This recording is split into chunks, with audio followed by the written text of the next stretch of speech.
হাতে জুতা মানায় না ময়না সুন্দরী, এ হাতে চুরি মানায়। আমার প্রস্তাবে রাজি হয়ে যাও, তোমার চুরি দিমু, গয়না দিমু, আদর দিমু, সোহাগ দিমু। তার আগে তো থাকবে তো কিছু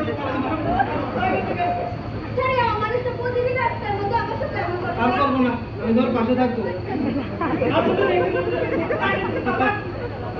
আমি লোকে থাকলে তোমার কেউ ডিস্টার্ব করতে হবে না। চলো একটু জামুস করো।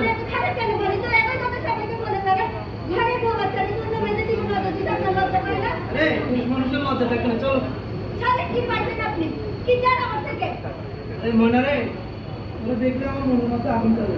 আমি দেখে বুঝতে মহব্বত চাই। আমার গার্মেন্টসে যাইতে।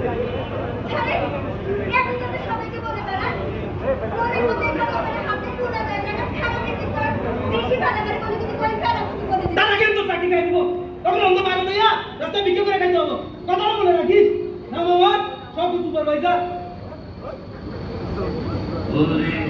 জীবন হইল ইটের ভাটা, ঝিকি ঝিকি জলে ছুটে আছে জীবনী, কোন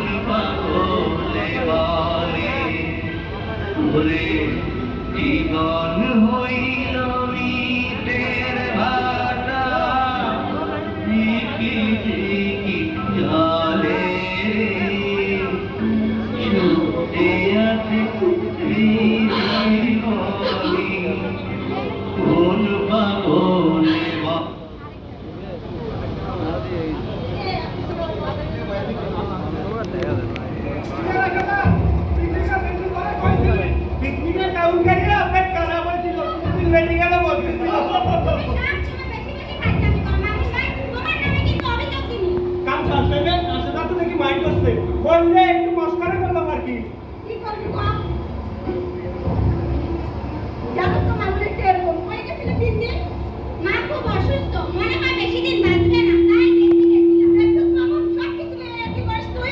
আমার মা কি হইল রে রাস্তা? এই জানোয়ার গুলো সবগুলোর মধ্যে একখানে করে কি করা হইতেছে? প্রোডাকশন কে ফিল আপ করব? কে ফিল আপ করব? কেডা আমি ফিল আপ করব? আমার তো প্রোডাকশন আমরা ফিল আপ করব নাকি আপনি কইরা দেন? আরে মামুন্ডা তুই কিন্তু মুখে তর্ক করা শিখছস। আপনারা কিন্তু কাজ করব বানাই দিমু। আমি কিন্তু খারাপ তো চাকরি খাওয়ালো। কথাটা মনে রাখিস, নাম আমার সব সুপারভাইজার। কি রে? পাশে দা তোর মার কি হইছে রে? আরে তোকে খুব খারাপ। এই এদিক থেকে মুশকিল হলো। সবাই কাম কর, কাম কর। কেউ কাজ আমাকে দিবি না। কাম কর, কাম কর। এই যে আসছে আরেক মহারানী। তোর তো মোর পর্যন্ত আসার কথা না। তোর মনে কে দিতে দিছে? কে দিতে দিছে? কথা কথা দিবে। যা যা যা যা কাম কর। এই সবাই কাম কর। কেউ কাম ফাঁকি দিবি না। কাম কর, কাম কর। কাম কর সবাই।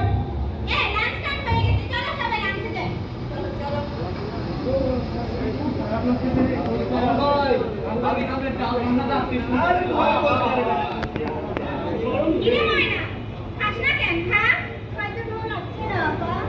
কি করবি গো? মাই হাতে যাবে না। পুরো তো একটা সহ্য করতে হবে। কেন শুনতে বাবা? বাবা, দুই বছরের চাকরি তো যায় তো একটা দিনের জন্য চাকরি করতে পারি নাই। এখন সাথে নিয়ে চাকরি করা যায়? বোন রে, ওই জানোয়ারটা সবার লগে এমন করে মনটা চায়। মনটা কি চায়? কি হইছে রে? তোমরা পুরুষ, মাইয়া তো দুঃখের কথা বুঝবে না। তোমরা তো সব পুরুষ একই। কথাটা তুমি ঠিক বলে না। তোমরা কি কইতাছিলে আমরা কিন্তু শুনছি। তোমরা কিছু কও না কেন? কি করব গো? উনি হইতাছে আমাদের সুপারভাইজার। কিছু কইলেই তো চাকরি চলে যাইবো। এটাই কইছে দান্নকে জব্দ করতে। তোমরা কইবে এন্টি হ্যারাসমেন্ট কমিটি যাবে। মানে জোর হয়রানি অভিযোগ কমিটি যাবে। যৌন হয়রানি অভিযোগ কমিটি এটা আবার কি? এই তো দেখি কিছুই যায় না। শৌকত স্যার তোমার যে যৌন হয়রানি করতেছে, এর বিরুদ্ধে যে কমিটি করবা, এই কমিটির নাম হলো এটা। মনের কথা না হয় বাদে দিলাম। তোমরা তো পুরনো শ্রমিক, তোমরা জানো না? জানবো না কেন? অবশ্যই জানি। কে যে মনে আমাকে এত বেশি বেশি করতেছে, এটা তো আজকে প্রথমে শুনলাম। চিন্তা করতে মনে হয় করলে আমরা ওয়েলফেয়ার আমার কাছে যাই, অভিযোগ দিব। ওয়েলফেয়ার আমার আমাদের দিনা কাপায়। সে বলো এই কমিটির সভাপতি। এই তো এবার আসল কথায় এসো। আরেকটা কথা শুনে নাও। যদি এন্টি হ্যারাসমেন্ট কমিটির হিসাব তোমাদের পছন্দ না হয়, তাহলে সেই ওয়ার্ল্ড ফাউন্ডেশনের একটা হেল্পলাইন নাম্বার আছে। সেই নাম্বারে ফোন দিয়ে তোমাদের অভিযোগ জানাতে পারবা। সেক্ষেত্রে তোমরা অন্য কোনো হয়রানির শিকার হবে না, আবার চাকরি দেবো না। কারণ ফেয়ার ওয়ার্ক বিষয়টিও খুব গোপনীয়তার সাথে সমাধান করা হয়। আমাদের ফ্যাক্টরি সিটে কেয়ার ফাউন্ডেশনের নাম্বারে পোস্টার লাগানো আছে। সবকিছুই ঠিক আছে, ময়না তুই কি অভিযোগটা করবি? করবো না কেন আপা? ভাবছিলাম কাজী ছেড়ে চলে যাবো। এখন যেহেতু অভিযোগ দেওয়ার জায়গা পাইছি, শুধু অভিযোগ দিয়ে যুদ্ধ করবো। প্রয়োজন হইলে ওই লুচ্চাটা মুখোমুখি দাঁড়িয়ে চোখে চোখ রেখে জবাব দিব। প্রতিদিন একটু একটু করে পড়াচ্ছে, সকল নারী হয়ে প্রতিবাদ করে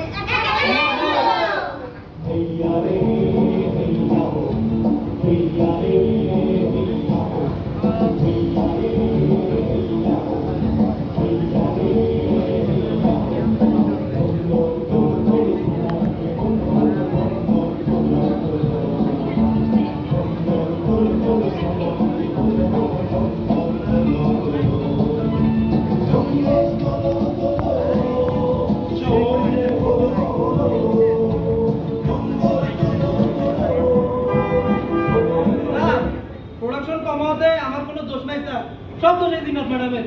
উনি যখন তখন যারা তারা আমার লাইন থেকে না বলে ছুটি দিয়ে দেয় স্যার। আমি মেয়ে হিসেবে কাউকে ছুটি দেই না স্যার। পিএম স্যারের অনুমতি নিয়ে আমি ছুটি দেই। গত 2 মাসে ওনার লাইনে আমি শ্রমিকদেরকে খুব কম ছুটি দিয়েছি স্যার। গত 2 মাসের ছুটি রিপোর্ট আমি দেখেছি।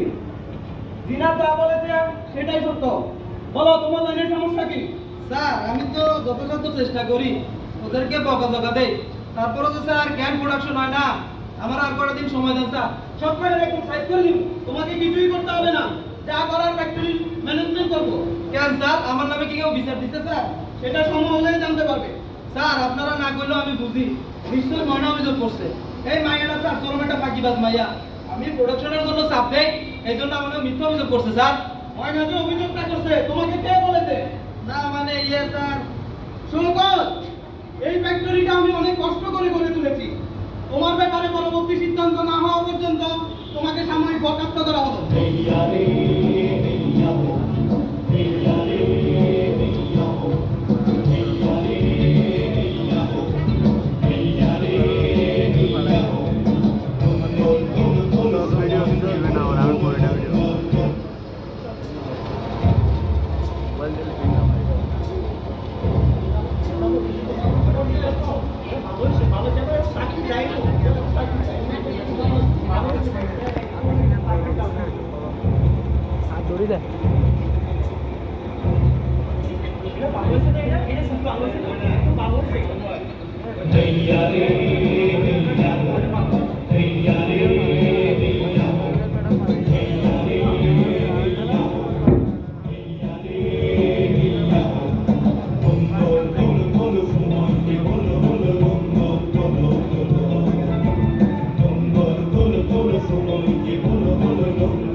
আমার এই কারখানাতে আমরা সকলেই সমান।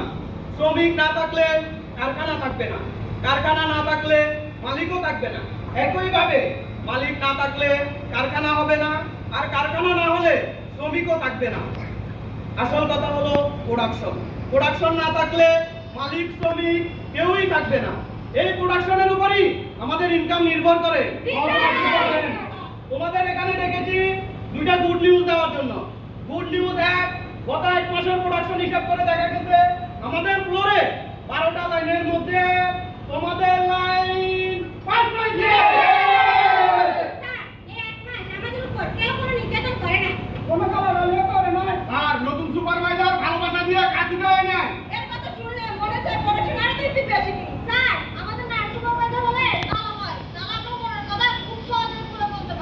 তাহলে দাঁড়ালো প্রতিটি ফ্লোরে পুরুষ সুপারভাইজারের সাথে সাথে আনুপাতিক হারে নারী সুপারভাইজার হলে ভালো হয়, তাই তো? স্যার, এটা হলে খুবই ভালো হলো। আমাদের ফ্যাক্টরিতে তো নারী শ্রমিক বেশি, এটা হলে খুবই ভালো হলো স্যার। এই ক্ষেত্রে মেয়েদের সাহস করে এগিয়ে আসতে হবে। এটাই বড় বড় সমস্যা। মেয়েরা লাইন চিফ সুপারভাইজারের দায়িত্ব নিতে ভয় পায়। এই যে আমাদের রাশিরা, ওর তো সব যোগ্যতাই আছে, কিন্তু ও সুপারভাইজার হতে চায় না স্যার।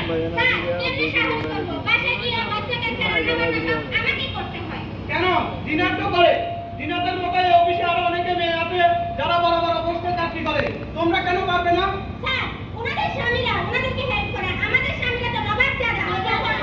প্রথম কোনো স্বামী হেল্প করে না, সেটা তাদেরকে বুঝাইতে হয়। বুঝাইতে পারলে দেখবা তোমার সাথে তোমাদেরকে হেল্প করবে। স্যার, কথা সত্য। আগে আমি আমার বউরে হেল্প করতাম না, অহন করি দুজন মিলে চাকরি করি দুজন মিলে সংসার সামলাই অহন আমাকে সংসারে খালি শান্তি আর শান্তি ও স্যার আমি সাক্ষী স্যার আদি রাতে চা খেতে যাই না চা খেতে যাই thank you Mamun I proud of you শুনো উন্নত দেশে সকালে সব কাজ করতে হয় এখন থেকে সকালে সংসারের কাজ করবা কি করবা না তোমরা স্যার আপনাদের সামনে ম্যানেজমেন্টের একটি সিদ্ধান্ত শেয়ার করবে 2009 সালে হাইকোর্টের নির্দেশনা অনুযায়ী প্রতিষ্ঠানের শৃঙ্খলা বিধি বিধান মেনে অ্যান্টি হ্যারাসমেন্ট কমিটি প্রাপ্ত সিদ্ধান্ত গ্রহণ করেছে তথ্য সিদ্ধান্ত অনুযায়ী সকল সুপারভাইজার দোষী সাব্যস্ত হয়েছে 2009 সালের হাইকোর্টের নির্দেশনা অনুযায়ী শওকতকে বরখাস্তের পাশাপাশি বাংলাদেশ নারী শিশু নির্যাতন দমন আইন এবং বাংলাদেশ দণ্ডবিধির আওতায় এনে তার বিরুদ্ধে আইনানুগ শাস্তি নেওয়া যেতে পারে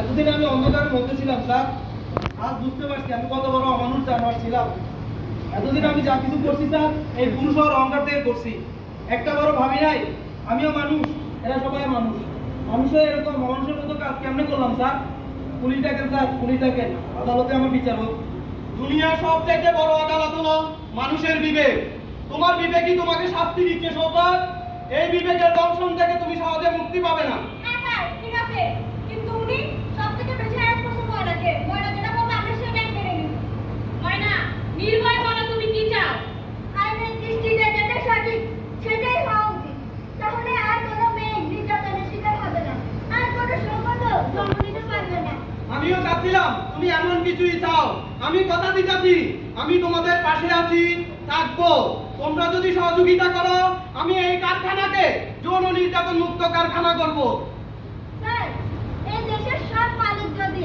আপনার মতো হতো তাহলে আমাদের মতো